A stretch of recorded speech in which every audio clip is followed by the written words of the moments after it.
अगर आप English medium में करना चाहते हैं then you are at the right place. Change the medium for UPSC is the name of the channel. Do subscribe this channel and share among all the Hindi medium aspirants, जिससे ज़्यादा से ज़्यादा जो Hindi medium के एस्पिरेंट्स हैं जो अपने medium को हिंदी मीडियम से इंग्लिश मीडियम में शिफ्ट करना चाहते हैं, जिससे कि इनके सिलेक्शन के चांसेस और ज़्यादा इन्हेंस हो सके, इंक्रीज हो सके. राइट नाउ अब ये एडिटोरियल है, तो जो हिंदी मीडियम के एस्पिरेंट्स हैं वो कैसे पढ़ें और कैसे समझें, कैसे नोट्स बनाएं. राइट और नोट्स बनाने के बाद इसमें से कोई क्वेश्चन एक ऐसा बनाएं जिसकी वजह से जो आप नोट्स बनाएं जो कि आपके यूपीएससी के सिलेबस से रिलेटेड हो और उसका आप आंसर भी लिख सकें, क्योंकि ये जो चीज़ आप इसमें यहाँ पर पढ़ने जा रहे हैं ये किस चीज़ से रिलेटेड है. ये रिलेटेड है रिप्रेजेंटेशन ऑफ पीपल्स एक्ट 1951, जो कि आपके जनरल स्टडीज़ पेपर सेकंड में क्लियरली मेंशन्ड है एज इट इज़. राइट तो अभी तक आप अगर हिंदी मीडियम के स्टूडेंट हैं तो आप इंग्लिश में जो सिलेबस है आप उसको देखिए, उसमें लिखा हुआ है रिप्रेजेंटेशन ऑफ पीपल्स एक्ट 1951. वो जनरल स्टडीज़ के पेपर 2 में एकदम clearly as it is mentioned है. ओके उसके बारे में अब उसमें देखिए, अब अगर आप हिंदी मीडियम से तो चेंज कैसे कर सकते हैं, आप न्यूज़पेपर को कैसे स्टार्ट कर सकते हैं पढ़ना. अब जैसे यहाँ पे वर्ड लिखा है कुड बी, इसे वर्ड लिखा है कुड बी. राइट तो हो सकता है, ठीक है, ऐसा फ्यूचर में हो सकता है, ठीक है. अब ये है और यहाँ पे नेसेसरी है, तो हो सकता है, तो हो सकता है में कुछ आपको पॉसिबिलिटी दिख रही है ना कि हाँ किसी भी चीज़ के होने की संभावना है. राइट और नेसेसरी मतलब क्या है, ज़रूरी है, करना ज़रूरी है. राइट वैसे भी यहाँ पे देखिए शैल बी कि हाँ होगा, शैल बी मतलब होगा, डिस्क्वालिफिकेशन होगा. ठीक है तो ऐसे से जो वर्ड्स है ना इन्हीं के बीच में से एग्जाम में क्वेश्चन आते हैं. अब देखिए जैसे ये यहाँ पे है कि ये सबसे पहले क्या लिखा है, रिप्रेजेंटेशन ऑफ पीपल्स एक्ट लिखा हुआ है. राइट क्लियरली लिखा हुआ है. अब उसका जो सेक्शन 8 क्लॉज 4 है, ठीक है, ये सबसे इंपॉर्टेंट हो जाता है. और सबसे इंपॉर्टेंट ये आया किस लिए है एडिटोरियल आज, क्योंकि यहाँ पे lily Thomas versus union of India 2013 का एक जजमेंट है सुप्रीम कोर्ट का, जिसकी वजह से जितने भी एमपीज और एमएलएस के ऊपर ऐसे केसेस होते हैं under representation of people's act, ठीक है ना, उसमें उनका जो डिस्क्वालिफिकेशन होता है, इंस्टेंट डिस्क्वालिफिकेशन. तो देखिए इसमें सबसे पहले क्या होता है, डिफेमेशन होता है. ठीक है ना, ये क्या हो गया वर्ड डिफेमेशन, मतलब क्या होता है, मानहानि का. ठीक है तो ये जैसे एक वर्ड हो गया डिफेमेशन, फिर दूसरा हो गया डिस्क्वालिफिकेशन मतलब सदस्यता हटा देना, खत्म कर देना. ठीक है ये सारे वर्ड इन चीज़ों से रिलेटेड हैं इस पर्टिकुलर एक्ट से. राइट अब इसमें सुप्रीम कोर्ट ऑफ इंडिया का क्या रोल है. ठीक है आर्टिकल 102 क्लॉज 1 क्या कहता है इंडियन कॉन्स्टिट्यूशन का, और सेक्शन 8 क्लॉज 3 जो रिप्रेजेंटेशन ऑफ पीपल्स एक्ट है वो क्या कहता है. ठीक है उसके बारे में क्या है. अब यहाँ पे देखिए क्वेश्चंस अगर आपके एग्जाम में आएगा, मान लीजिए प्रीलिम्स में एग्जामिनेशन आता है, तो आप देखिए आप तुरंत कोई भी प्रीवियस ईयर क्वेश्चन पेपर देखिए उसमें क्या लाइन लिखी होती है, ऐसी लिखी होती है, जो भी मतलब वहाँ पे ऑप्शन होंगे चाहे उसमें लिखा होगा it held that parliament has no power, मतलब ये बताता है कि पार्लियामेंट के पास कोई शक्ति नहीं है टू ग्रांट एग्जम्पशन. ठीक है ना, टू ग्रांट एग्जम्पशन मतलब छूट देना टू सिटिंग मेंबर्स जो इस समय एमपी या एमएलए हैं for 3 months and thus struck down section 8 clause 4 as ultra vires the constitution. ऐसे करके ही तो स्टेटमेंट्स आते हैं, ऐसे करके ही तो वन ऑफ द स्टेटमेंट जो से आपके 4 स्टेटमेंट्स होते हैं, तो उसमें फर्स्ट ऑप्शन इस तरह से हो सकता है ना. तो ऐसे ही न्यूज़पेपर से अगर आप इस तरीके की अप्रोच से पढ़ाई करेंगे तब आपके लिए न्यूज़पेपर बेनिफिशियल होगा. राइट और बेनिफिशियल है भी, आपको रीड करना चाहिए. ठीक है अब यहाँ पे लिखा है शैल बी डिस्क्वालीफाइड, मतलब डिस्क्वालीफाई किया जाएगा. ठीक है ना, ऐसा किया जाएगा, इसमें 100% श्योरिटी नहीं है बट स्टैंड्स डिस्क्वालीफाइड कि हाँ मतलब अगर ऐसा किया तो डिस्क्वालीफाई हो जाओगे. ठीक है ना, ये पक्का है. तो ऐसे करके वर्ड्स जब आपके ऑप्शन बनते हैं तो उसमें ऐसे वर्ड्स के साथ ही कहते तभी कंफ्यूजन होता है. इसलिए क्लियरली इसे, इसलिए यहाँ पे देखिए क्या लिखा मैंने, रीड केयरफुली. ठीक है ना, जो भी कुछ पढ़िए एकदम सही से पढ़िए आप. ठीक है तो यहाँ पे शैल बी क्वालिफाइड मतलब किया जाएगा, कोई 100% श्योरिटी नहीं है. अभी जब इसको हम रीड करेंगे then you would be able to understand things better. Right so this will be a mix of Hindi and English and I will be explaining everything. Right अब उसके बाद क्या है, जो जयललिता का केस हुआ था 2001 में तमिलनाडु में. ठीक है उसमें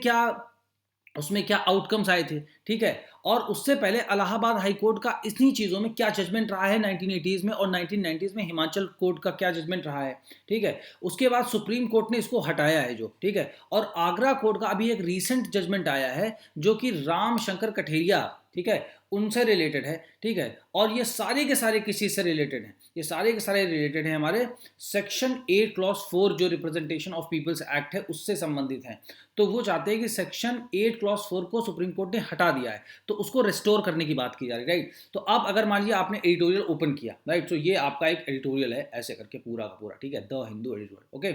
अब क्या है, आप जब भी एडिटोरियल को रीड करें Hindi medium student, right, so this particular channel is completely focus on the Hindi medium students, right, जो यूपीएससी की प्रिपरेशन करें और जो क्लियर करना चाहते हैं एग्जामिनेशन कि वो अपने मीडियम को हिंदी से इंग्लिश में शिफ्ट करें. ठीक है इसीलिए I am taking this much time to read it, making you understand and making the notes also, otherwise this could be made understandable like within a matter of 5 minutes I can explain things, right? But that will not make any sense, उसका मेरा वो नहीं, purpose नहीं है, right? So here जब भी आप newspaper को पढ़ना स्टार्ट करें तो जो एडिटोरियल की पहली लाइन है, ये हेडिंग जो है ना, ये यहाँ पे जो लिखी हुई, ठीक है, ये क्या है? A strong case to restore section 8 clause 4 of the representation of people's act 1951, ठीक है। तो स्ट्रॉन्ग केस मतलब क्या है? एक बिल्कुल सही बात बताई जा रही है। तो सही बात क्या है? स्ट्रॉन्ग केसेस क्या है? इसमें कुछ एग्जाम्पल्स दिए गए हैं जिसकी वजह से रिस्टोर मतलब पुनः स्थापित करना, जो सेक्शन 8 क्लॉज 4 था रिप्रेजेंटेशन ऑफ पीपल्स एक्ट का, जिसको सुप्रीम कोर्ट ने हटा दिया था, नल एंड वॉइड कर दिया था, अल्ट्रा वायर्स कर दिया था, ठीक है। देखिए यहाँ पे लिखा हुआ है, ये देखिए, right. It held that the parliament has no power to grant exemption to sitting members for 3 months and thus struck down section 8 clause 4 as ultra vires the constitution, ठीक है। तो हटा दिया था। इसकी वजह से ही ये इंस्टेंट डिस्क्वालिफिकेशन होते हैं कि इधर कोर्ट ने जजमेंट दिया नहीं कि उधर उधर जो एमपी एमएलए है उसको तुरंत डिस्क्वालीफाई करने का नोटिस आ जाता है ना? जैसे अभी इनके केस में हुआ, आजम खान के केस में हुआ, राहुल गांधी जी के केस में हुआ, है ना? तो रिस्टोर करना है उसको, ठीक है ना, सेक्शन 8 क्लॉज 4 को। तो ये एक तो हमारे जनरल स्टडीज के पेपर में सबसे पहले मेंशन है, ठीक है ना, representation of people's act 1952 as it is mention है, और ये बहुत इंपॉर्टेंट मुद्दा है, राइट। इससे questions definitely prelims and mains दोनों में आ सकते हैं, ओके। और इस एडिटोरियल को अगर आपने अच्छे से समझ लिया तो I think you would be able to write finest answer, okay, in the mains. So let's get started. अभी आपने हेडिंग पढ़ लिया, तो एक मतलब इसमें बहुत सारे केसेस या बहुत सारे पॉइंट्स या आर्ग्यूमेंट्स बताए गए हैं इन ऑथर के द्वारा, ठीक है। इन ऑथर के द्वारा बहुत सारे इंपॉर्टेंट पॉइंट्स बताए गए जिनकी वजह से सेक्शन 8 को रिस्टोर किया जाना चाहिए, ठीक है ना। अब आते हैं आगे, कोई वर्ड मीनिंग नहीं लिखना है किसी को, okay. Now Rahul Gandhi of the Congress party was disqualified on being convicted and sentenced to 2 years imprisonment in 2019 defamation case. तो वो जो मोदी वाला उन्होंने जो स्टेटमेंट दिया था वहाँ कोलार में आई थिंक दिया था, कर्नाटका में, ठीक है, इलेक्शन के स्पीचेस के दौरान, ठीक है। तो उसकी वजह से राहुल गांधी जो कांग्रेस पार्टी के, उनको डिस्क्वालीफाई कर दिया गया, कन्विक्टेड होने पर, मतलब आरोप उनके ऊपर तय हो गए हैं, ठीक है ना। एंड सेंटेंस, एक तो कन्विक्टेड आरोप है तो, और उनको सेंटेंस मिली 2 साल की, ठीक है ना। सेंटेंस मतलब सजा देना, तो यहाँ पे सेंटेंस का मतलब होता है सजा देना, सेंटेंस्ड मतलब सजा दी गई, टू 2 years इम्प्रिजनमेंट, 2 साल की जेल की सजा दी गई 2019 के डिफेमेशन केस में। तो डिफेमेशन मतलब क्या है? मानहानि का केस होता है, defamation, okay. So the disqualification was instant, तो मतलब कहने का कि जैसे ही उधर कोर्ट ने बोला कि ये कन्विक्टेड हैं, राहुल गांधी कन्विक्ट किए जाते हैं, तुरंत इंस्टेंट डिस्क्वालिफिकेशन हो गया, इमीडिएटली। उधर से ऑर्डर आया नहीं, इधर से भी pass, right, because of the supreme. अब ये इंस्टेंट डिस्क्वालिफिकेशन हुआ क्यों, ठीक है ना? ये इंस्टेंट कैसे हो सकता है कि उधर से अगर कोर्ट ने बोला कि ये इनके ऊपर आरोप तय किए जाते हैं और इनको 2 साल की सजा दी जाती है, उधर से ऑर्डर आया, इधर फटाफट सस्पेंड कर दिए गए, क्यों हुआ? Because of the supreme court of India's judgment in Lily Thomas versus union of India 2003। ये बहुत इंपॉर्टेंट केस है, मतलब माइलस्टोन है। इसकी वजह से क्या है, किसी भी लेजिस्लेटर की या किसी भी एमपी एमएलए की पूरा कैरियर बर्बाद कर सकते हो आप, अगर आपने जो है पॉलिटिकल जो वेंडेटा के हिसाब से, मान लीजिए कोई पार्टी है, राजनीतिक पार्टी जो सत्ता में है, वो कोई भी हो सकती है, कांग्रेस हो सकती है, कल को बीजेपी हो सकती है, कोई भी हो, तो अगर आपको दुश्मनी निकालनी है राजनीतिक तौर पर किसी से भी,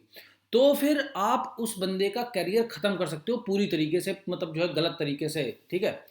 तो ये इतना इंपॉर्टेंट है, जो ये थॉमस वर्सेस यूनियन, जो ये lily Thomas versus union of India 2013 का केस, राइट। सो मतलब वेरी वेरी इंपॉर्टेंट है ये,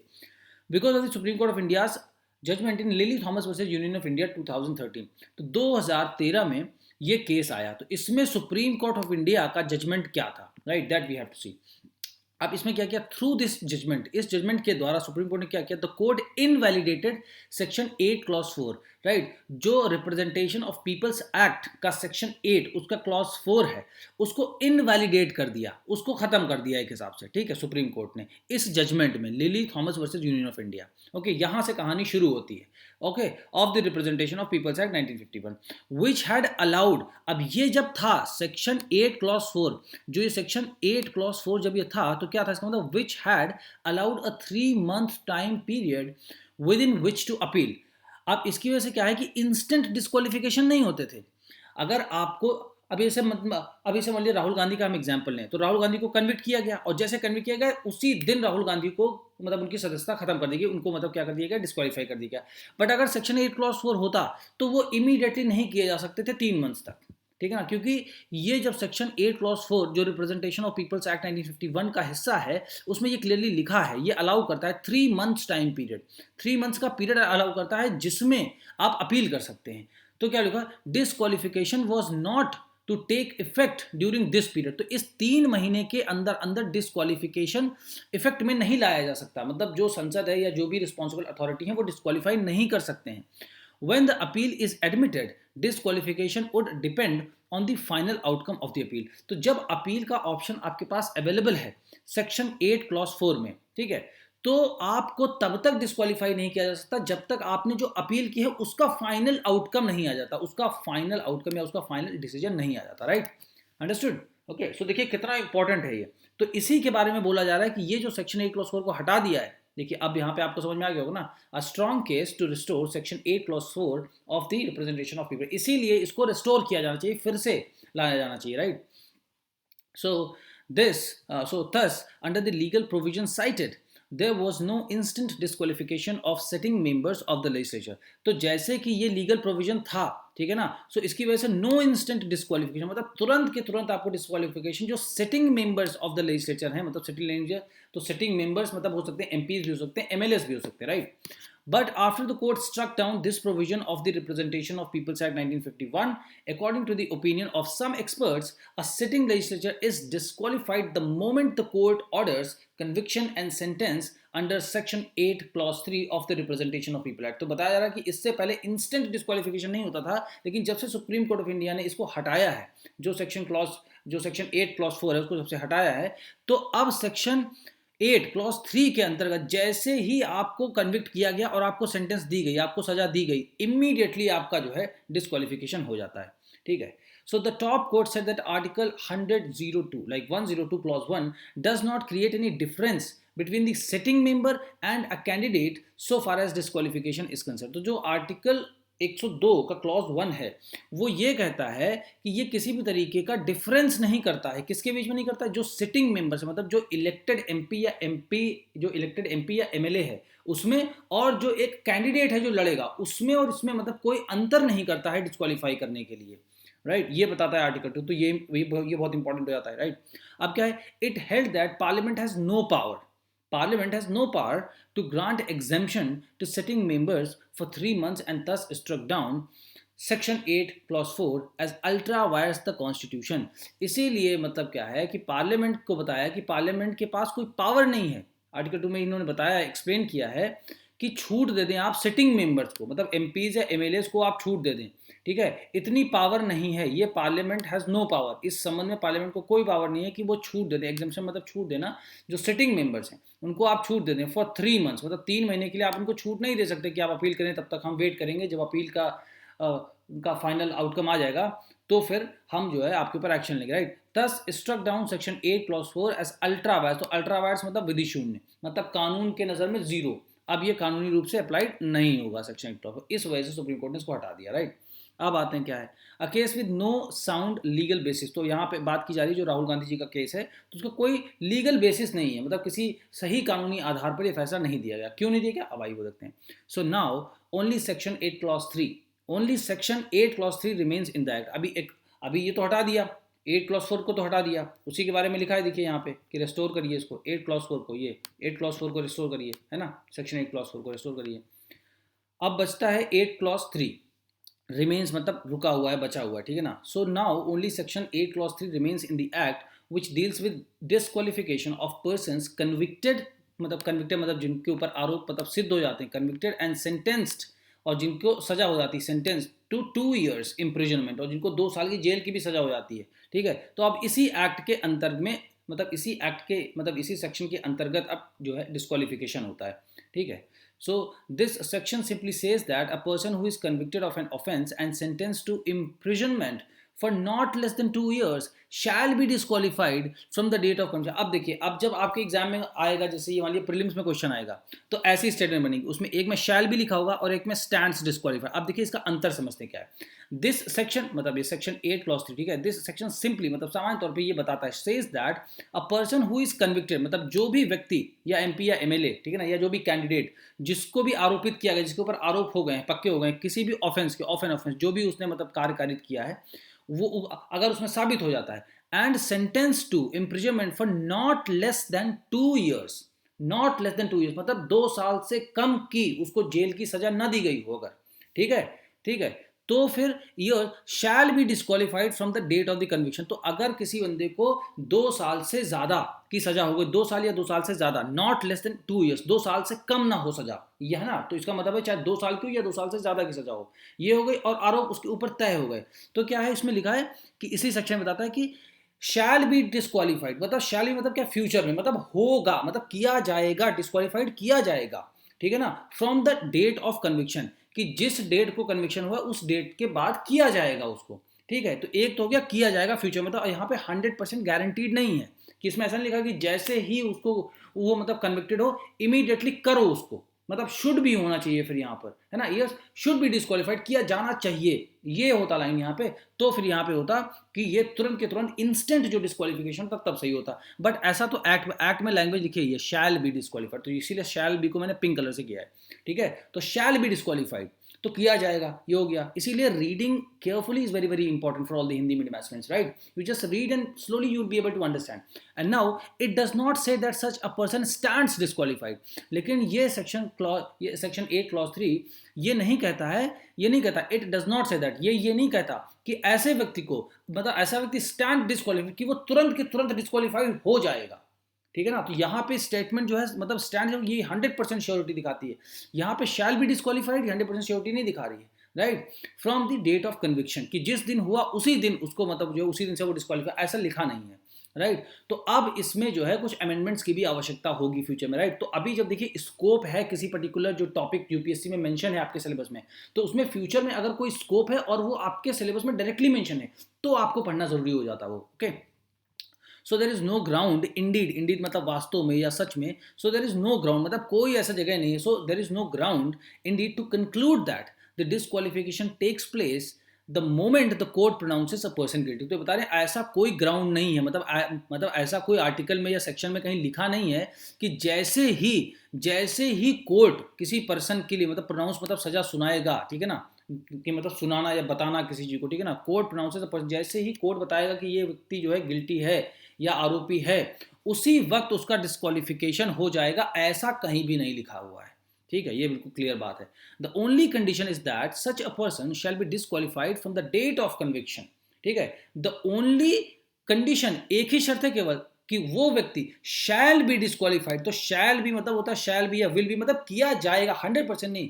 शैल बी डिस्क्वालिफाइड। अगर उसको गिल्टी माना जाता है तो डिस्क्वालिफिकेशन होगा, लेकिन इमीडिएटली नहीं लिखा है कि तुरंत के तुरंत होगा, ठीक है। यही सेम खाली डिफरेंस है कि डिस्क्वालीफाई किया जाएगा, अगर आपके ऊपर आरोप सिद्ध होते तो डिस्क्वालीफाई किया जाएगा आपको, बट ये नहीं लिखा है कि इमीडिएटली किया जाएगा। तो ये डिफरेंस है, इसी के ऊपर ऑथर जो है अपनी बात को कंटेंट कर रहे हैं, ठीक है। सो इट अपीयर्स दैट, सो ऐसा प्रतीत होता है, सो इट अपीयर्स ऐसा प्रतीत होता है that the act of instant disqualification of mister Gandhi did not have a sound legal basis. तो इसी से मतलब ऐसा प्रतीत ऐसा लगता है कि जो तुरंत इंस्टेंट डिस्क्वालिफिकेशन किया गया है मिस्टर राहुल गांधी का, वो जो है किसी लीगल बेसिस पे नहीं किया गया है, राइट। पर्टिकुलरली सो, खास तौर पे तब, when we consider the words he shall be disqualified, लेकिन जब खास तौर पे जब हम फोकस करते हैं, दिमाग लगाते हैं, ध्यान में रखते हैं कौन से वर्ड्स को, ही शैल बी डिस्क्वालिफाइड, तो शैल भी लिखा है ना यहाँ पे भी बताया ना मैंने, शैल बी, ये शैल बी मतलब किया जाएगा, ठीक है ना। तो शैल बी डिस्क्वालिफाइड किया जाएगा, यानी कि स्टैंड्स डिस्क्वालिफाइड, और शुड बी मतलब अगर लिखा होता इमीडिएटली तो माना था। So which could only mean that some authority has to officially declare him disqualified. अब इसका मतलब यही होता है कि अगर मान लीजिए राहुल गांधी जी को सजा होगी, ठीक है, तो अब राहुल गांधी जी आरोपी हो गए, उनको 2 साल तक की सजा दी गई, अब वो डिस्क्वालीफाई होंगे, ये पक्का है, ठीक है। इसका मतलब केवल इतना है, विच कुड ओनली मीन, मतलब इसका केवल इतना ही अर्थ है कि सम अथॉरिटी, मतलब कोई अधिकारी या जो भी इसके लिए मतलब अधिकार युक्त होगा, उसको ऑफिशियली, उसको आधिकारिक रूप से डिक्लेयर करना पड़ेगा, ये मतलब घोषणा करनी पड़ेगी कि हम इनको डिस्क्वालीफाई करते हैं, ठीक है, लेकिन यानी कि हम तुरंत करेंगे, बस इतना ही डिफरेंस है इस चीज में, ठीक है। So the opinion of this writer, जो ये राइटर जो लिख रहे हैं, which was expressed in few articles, कुछ आर्टिकल्स में इनकी ओपिनियन को लिखा गया है, is that the authority that who can declare a sitting legislature disqualified could be the president of India exercising this power under article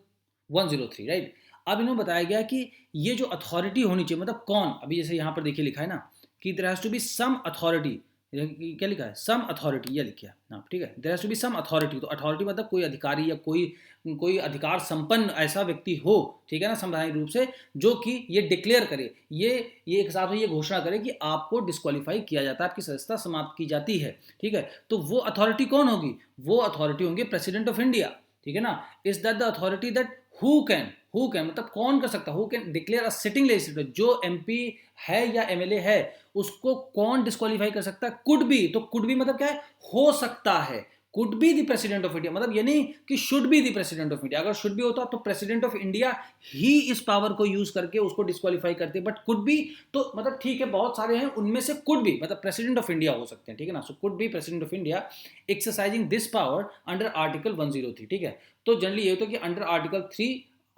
article 103 को use करके president of India disqualify करते हैं, ओके। सो although, अब क्या है, although हालांकि the supreme court did not accept this proposition. अब इसको सुप्रीम कोर्ट ने ये जो लिखा हुआ ना कि आर्टिकल 103 में प्रेसिडेंट ऑफ इंडिया मतलब अपनी शक्ति का उपयोग करेंगे और उनको डिस्क्वालीफाई कर देंगे, अब इस चीज को सुप्रीम कोर्ट ने नहीं माना। Supreme court did not accept, supreme court ने इस चीज को नहीं माना। क्या है, तो किस चीज में नहीं माना, lily Thomas in consumer education and research versus union of India and others 2009। ये बहुत इंपॉर्टेंट केस है, इसको पूरा का पूरा रट लो, एकदम याद कर लो, दिमाग में छाप लो, चिपका लो, ठीक है। इस केस में सुप्रीम कोर्ट ऑफ इंडिया ने ये जो आर्टिकल 103 है, इसमें प्रेसिडेंट ऑफ इंडिया अपनी पावर को एक्सरसाइज करके किसी को डिस्क्वालीफाई करेंगे, किसी मेंबर को, सिटिंग एमएलए को या एमपी को, वो नहीं माना है। अब वो कैसे नहीं माना है, ये एक 3 जजेस बेंच थी, ठीक है ना, 3 जजेस बेंच थी। Held that a declaration by president मतलब प्रेसिडेंट के द्वारा की गई जो घोषणा है अंडर आर्टिकल 103 में, that the sitting member has incurred disqualification is necessary. तो अब देखिए यहां पर सुप्रीम कोर्ट ऑफ इंडिया ने क्या बोला है कि नेसेसरी है, ठीक है। ऊपर का जो ये प्रपोजिशन यहाँ पे जो लिखा ना कुड बी, तो मतलब इसका मतलब यही है कि संभावना है ना कि एक तो प्रेसिडेंट ऑफ इंडिया को, ठीक है, लिख दिया आपने, बट प्रेसिडेंट ऑफ इंडिया के अलावा और भी कोई हो सकता है जो आर्टिकल 103 का यूज करके जो है किसी भी सिटिंग एमपी या एमएलए को, अगर वो कन्विक्टेड होता है तो उसकी मेंबरशिप को डिस्क्वालीफाई किया जा सकता है। बट लिली थॉमस केस, ठीक है, जो लिली थॉमस केस था उसमें सुप्रीम कोर्ट ऑफ इंडिया ने क्या बोला कि जो है डिक्लेरेशन बाय द प्रेसिडेंट, कि प्रेसिडेंट के द्वारा जो घोषणा की जाएगी अंडर आर्टिकल 103, आर्टिकल 103 के अंतर्गत, ठीक है ना, that the sitting member has incurred disqualification is necessary. तो अगर कोई सिटिंग मेंबर को, अगर किसी भी सिटिंग मेंबर को या एमपी या एमएलए को अगर प्रेसिडेंट अंडर आर्टिकल 3 करते हो तो प्रेसिडेंट ही कर सकते हैं, वो डिस्क्वालिफिकेशन नेसेसरी होगा। अगर किसी ने डिस्क्वालिफिकेशन को इनकर किया है मतलब उसको सजा हुई है तो प्रेसिडेंट ही कर सकते हैं, राइट। फिर से देखिए, अ 3 जज bench held that a declaration by the president under article 103 that the sitting member has incurred disqualification is necessary, ठीक है ना। तो प्रेसिडेंट को, तो देखिए ऐसे जब एग्जाम में आपके दो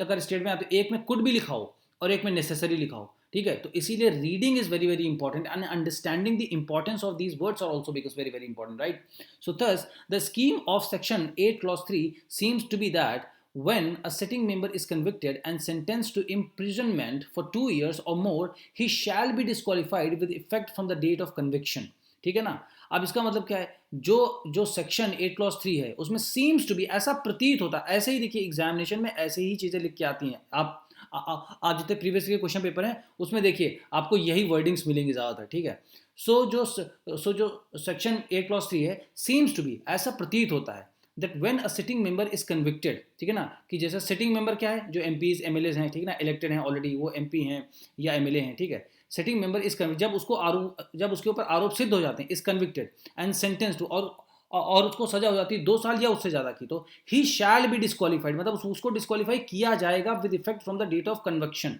ठीक है ना। जिस डेट को, ठीक है, जिस डेट को उसके ऊपर सजा तय हुई है, ठीक है ना, शैल बी, तो उसको डिस्क्वालीफाई किया जाएगा। अब क्या लिखा है फर्दर, आगे क्या देखते हैं, it is the president who shell disqualify him under article 103। अब ये प्रेसिडेंट ही होंगे जो उसको डिस्क्वालीफाई करेंगे under article 103, right. So the secretariat of the house to which the member belongs to, अब देखिए जितने भी एमपीज होते हैं, ठीक है ना, वो सारे सारे किस हाउस को बिलोंग करते हैं, the secretariat of the house को बिलोंग करते हैं, ठीक है। To which the member belongs to has no recognizable authority, ठीक है ना, to declare that a member stands disqualified as soon as he is convicted by the court of law. अब इसमें क्या है, कोई ऐसा रिकॉग्नाइजेबल अथॉरिटी नहीं है जो कि ये डिक्लेयर कर दे कि ये पर्सन को हम डिस्क्वालीफाई करते हैं जैसे ही कोर्ट ने उसे कन्विक्ट किया है, ठीक है। अब ये अंतर देखिए, तो इसीलिए प्रेसिडेंट के ऊपर एम्फसाइज किया है, ठीक है। डिस्क्वालिफिकेशन एंड सेंटेंस क्वांटम, अब एक तो सजता खत्म करेंगे तो उसका है ना, तो उसके लिए क्या हो जाएगा डिस्क्वालिफाई, एंड सेंटेंस क्वांटम, और सजा कितनी होगी, क्वांटम मतलब जो उसकी मतलब अवधि है वो कितनी होगी, ठीक है कितनी होगी। So the question, so now here it becomes important, a question of legal importance, ये लीगल इंपॉर्टेंस का क्वेश्चन है, ठीक है। अब कैसे देखते हैं, that arose in the context of disqualification of Mr. Gandhi was whether the stay of only sentence can lift the disqualification or whether stay of conviction is necessary। अब ये राहुल गांधी जी के संबंध में, ठीक है ना, राहुल गांधी जी के संदर्भ में जो ये डिस्क्वालिफिकेशन हुआ है राहुल गांधी जी का, तो ये लीगल इंपॉर्टेंट का क्वेश्चन है। अब कैसे है, तो वेदर मतलब है यहाँ पे क्यों, क्या, ठीक है ना, क्या the stay of only sentence, कि जैसे सजा पर केवल रोक लगाई गई हो, अगर इसको ध्यान दीजिएगा, ठीक है, सजा पर अगर आपकी सजा पे रोक लगी है, ठीक है ना, स्टे ऑफ ओनली सेंटेंस, तो स्टे मतलब रोक लगाना, ऑफ ओनली तो सजा जो से दी गई है तो केवल उस पर रोक लगी है, तो क्या उसकी वजह से कैन लिफ्ट द डिस्क्वालिफिकेशन, तो क्या उसकी वजह से डिस्क्वालिफिकेशन हो सकता है, ठीक है ना, लिफ्ट किया जा सकता है। और whether the stay of conviction is necessary, मतलब और क्या कि आपकी सजा पर ही रोक लगा दी जाए, नहीं समझे आप, मतलब जो आरोप आपके ऊपर तय किए गए हैं उस पर ही स्टे लगा दिया जाए, ठीक है, और या आपको जो सजा दी गई है उस पर, क्योंकि कन्विक्शन और सेंटेंस दोनों अलग अलग चीजें हैं ना, ठीक है, तो कितनी, तो इसीलिए यहाँ पे लिखा है ना कि quantum of sentence, sentence quantum है ना, तब आपको होगा। फिर क्या, अब इसमें बताया जा रहा है एग्जाम्पल देखिए कि कौन कौन से ये दो केसेस हैं, जिसकी दो तीन केसेस को बताया गया, बहुत इंपॉर्टेंट है, राइट। अब इसमें दो केसेस क्या हैं, in 1980s and 1990s some of the high courts, Allahabad high court in Sachindra Nath Tripathi versus Dudhnath, okay 1987, and the Himachal high court in Vikram Anand versus Rakesh Singh, okay 1994 had held the view that, अब देखिए इलाहाबाद हाई कोर्ट ने इस केस में सचिंद्र नाथ त्रिपाठी वर्सेस दूधनाथ 1987 में क्या बोला, ठीक है, और उसके बाद हिमाचल हाई कोर्ट ने विक्रम आनंद वर्सेस राकेश सिंह 1994 केस में क्या बोला, उन्होंने बोला हैड हेल्ड द व्यू, मतलब उन्होंने बताया that disqualification remains intact on staying the sentence, ठीक है, तो डिस्क्वालिफिकेशन रिमेन्स इंटैक्ट, तो मतलब डिस्क्वालिफिकेशन तो होगा, ठीक है ना, ऑन स्टेइंग द सेंटेंस। तो इन दो कोर्ट्स के हिसाब से ये कहने का मतलब है कि ये दो जो कोर्ट्स की रूलिंग है इसमें ये बताया गया है कि अगर डिस्क्वालिफिकेशन हो आपका, मतलब अगर आपकी सजा पे रोक लगी तब तो आपका डिस्क्वालिफिकेशन होगा, उसमें कोई दिक्कत नहीं आनी चाहिए, ठीक है ना। स्टेइंग द सेंटेंस, अगर सजा पे रोक लगाई ऑन स्टेइंग द सेंटेंस, ठीक है ना, तो डिस्क्वालिफिकेशन मतलब रिमेन, मतलब जो डिस्क्वालिफिकेशन तो होगा, ठीक है ना, डिस्क्वालिफिकेशन रिमेन इंटैक्ट, मतलब वो तो होगा, इंटैक्ट मतलब पक्का, ठीक है ना, जिसको नहीं बदला जा सकता। अब देखिए मद्रास हाईकोर्ट ने क्या कहा है, अब इसमें हर हाईकोर्ट का अलग अलग है ना, तो बट और यही सारी चीज़ें आपको मेंशन करनी है एग्जाम में, यही सारी चीज़ें मेंशन करनी है, ठीक है। But the Madras high court took a different view in the Jayalalithaa case 2001। अब मद्रास हाई कोर्ट का जयललिता केस में क्या डिफरेंट व्यू था, इट हेल्ड दैट, उसने बताया, क्या बताया, the moment the sentence is suspended, मतलब जिस वक्त जिस समय सेंटेंस मतलब जो सजा है उसको सस्पेंड कर दिया गया, मान लीजिए conviction should be deemed to have been suspended, तो जो आरोपी है मतलब जिसके ऊपर आरोप तय किया वो आरोप भी उसी वक्त मतलब खत्म मान लिए जाएंगे, ठीक है ना। अगर सजा पर रोक लगाई, अगर सजा को सस्पेंड किया, ठीक है ना, जो कि मद्रास हाईकोर्ट कह रहा है कि सजा को जिस मोमेंट आपने, जिस वक्त आपने रोका उसी वक्त जो आरोप उसके ऊपर हैं वो भी रुक जाते हैं, और अदरवाइज द, और अगर ऐसा नहीं करते हैं, और अदरवाइज अगर ऐसा नहीं करते, जो फ्रेमर्स ऑफ द कोड है, तो जो कोड है जो हमारा पीपल्स ऑफ रिप्रेजेंटेशन एक्ट 1951 है, उसको बनाने वाले जो लोग हैं, मतलब जो बेसिकली लेजिस्लेटर्स हैं, would have taken care to provide for stay of conviction और सस्पेंशन ऑफ कन्विक्शन ऑल्सो, तो उन लोगों ने इस चीज का ध्यान रखा होता, would have taken care to, ध्यान रखा होता इस चीज को बताने के लिए, provide for stay of conviction, की स्टे ऑफ कन्विक्शन के बारे में बताते हैं कि stay of conviction means what, लिखते क्लियरली उसमें, और suspension of conviction means what, रोक लगाना, ठीक है ना, स्टे मतलब रोक लगा देना पूरी तरीके से, ठीक है। तो राहुल गांधी जी के में क्या हुआ, स्टे हुआ है, और सस्पेंशन क्या होता है कि थोड़ी देर के लिए उस चीज को रोक, थोड़ी देर के लिए रोक देना, ठीक है, जैसे ऑफिसर्स होते हैं तो उनको सस्पेंड किया जाता है ना, अगर उनको टर्मिनेट कर दिया जाए तो वो सेवा से बाहर, और सस्पेंड किया तो सेवा में है बट कुछ वक्त के लिए उनको काम से हटाया गया है, ठीक है, ये मतलब है। अब क्या है, however in Rahul Gandhi case though the supreme court stayed the conviction, ठीक है ना, तो राहुल गांधी जी के केस में सुप्रीम कोर्ट ने स्टे किया है कन्विक्शन को, ठीक है ना, जो इनके ऊपर आरोप लगाए गए थे उन पर रोक लगाई है, ठीक है, रोक लगाई है, थोड़े समय के लिए नहीं रोका है, परमानेंटली रोक दिया है फिलहाल के लिए, ठीक है।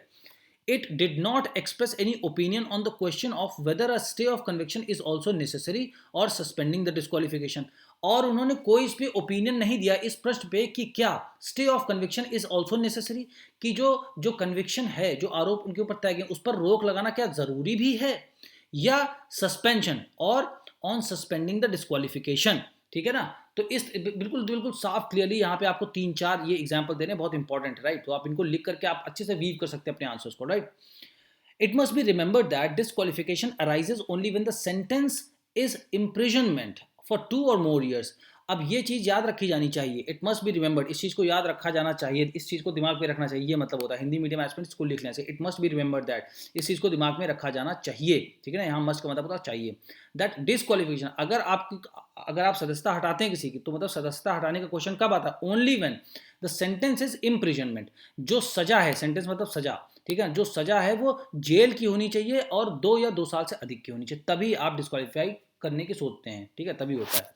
As the court observe in its recent order in Rahul Gandhi case, तो जैसा कि कोर्ट ने अभी हाल ही में अपने जो राहुल गांधी जी हैं उनके केस में क्या बताया है, क्या मतलब ध्यान में रखा, ऑब्जर्व किया है। If the period of imprisonment was less bye 1 day, मतलब अगर जैसे 2 साल का है, ठीक है ना, तो 2 साल में अगर एक भी दिन कम है, the disqualification would not have occurred, तो डिस्क्वालिफिकेशन नहीं होगा, ठीक है। It would mean that the disqualification is directly relatable to the quantum of sentence and not the convention. इसका मतलब यह कि अगर किसी भी व्यक्ति को सजा में आरोपित किया गया, मतलब जो उसके ऊपर आरोप लगे हैं और वो आरोप सही सिद्ध हो जाते हैं, ठीक है ना, तो उस आरोप की वजह से उसको सजा, तो मतलब उस आरोप की वजह से जो है उसका डिस्क्वालिफिकेशन नहीं होगा, उसका डिस्क्वालिफिकेशन होगा कि कितनी क्वांटम ऑफ सजा मतलब मिली, 2 साल या 2 साल से कम की, ठीक है ना। ये सबसे इंपॉर्टेंट पॉइंट है। अगर किसी को मतलब आरोप मान लीजिए राहुल गांधी जी के ऊपर सिद्ध हो जाते हैं कि हाँ उन्होंने मानहानि की है, ठीक है, और सजा अगर उनको 2 साल से कम की मिलती है, ठीक है, तो अगर सजा 2 साल से कम की मिलेगी तभी उनको डिस्क्वालीफाई किया जाएगा।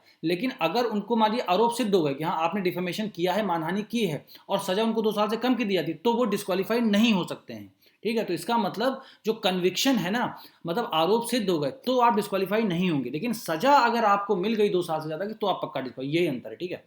But this is a point that law makers and the judiciary will have to deal with. अब यही जो मेन क्वेश्चन है, इसी से जो लॉ मेकर्स है, मतलब जो लेजिस्लेटर्स है हमारे, वो और जो जुडिशरी है उसको डील करना है, ठीक है। अब यहां से कहा the judgment in Lily Thomas can play havoc, havoc मतलब आफत, एकदम भयानक बर्बादी ला सकता है। The judgment in Lily Thomas case can play havoc with the careers of sitting legislators in the country. तो कैरियर्स मतलब क्या है, जो पूरा उनका भविष्य है सिटिंग लेजिस्लेटर्स का, ठीक है ना, जैसे जो भी एमपी या हमारे एमएलएस हैं, ठीक है, ये जो जजमेंट है लिली थॉमस केस का, इसकी वजह से पूरी उनका जिंदगी बर्बाद हो सकती है अपने देश में, ठीक है।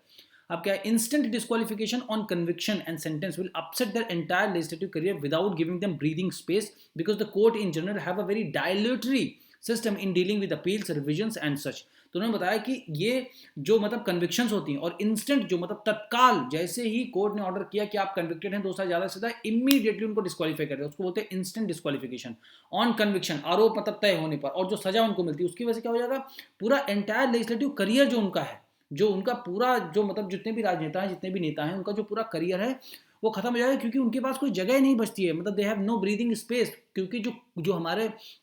जुडिशरी है, जो कोर्ट्स हैं, इन जनरल सामान्य तौर पे क्या है, डायलिटरी, बहुत ही सुस्त, बहुत ही धीमा मतलब चलता है ना सिस्टम। तो पता चला अब आपने अपील की, अब 1 साल बाद सुना, तब तक इलेक्शन हो गया, 5 साल बाद अब तो आप गए 5 साल के लिए, 6 साल के लिए, है ना। तो बहुत ही स्लो प्रोसेस है ना। तो जैसे अपील की तो उसको बड़े स्लो प्रोसेस में डील कर रहे हैं, या रिवीजन उसको देखना कि भाई देखते हैं रिवाइज कर सकते हैं नहीं कर, तो ऐसी जो चीज़ें हैं वो कोर्ट बहुत ही स्लो प्रोसेस में करता है, ऐसा सिस्टम है। इसकी वजह से जो एमपी हैं या जो एमएलएस हैं, जो इस तरीके के मतलब डिफेमेशन केस में या आर्टिकल या जो हमारा ये है the representation of actually people's act 1951, इसके अंडर में जो भी उनके ऊपर जो भी केसेस होते हैं डिफेमेशन के, उससे तो उनका पूरा करियर ही खत्म हो सकता है, राइट। तो इसलिए ध्यान देना चाहिए। But the case of Agra, अब देखिए यहाँ पर जो आगरा कोर्ट का एक केस है ना, तो वो बहुत इंपॉर्टेंट हो जाता है। But the case of Agra court staying the conviction of Bharatiya Janata party MP Ramshankar Katheria with in 24 hours of convictions in criminal case. एक मतलब क्रिमिनल केस था उनके ऊपर, उसमें उनको सजा हुई थी, लेकिन जो आगरा कोर्ट था उन्होंने सजा पर रोक लगा दी, स्टेइंग द कन्विक्शन, है ना, सजा पर रोक लगा देना, आरोप पर रोक लगा देना जो भी तय हुआ था।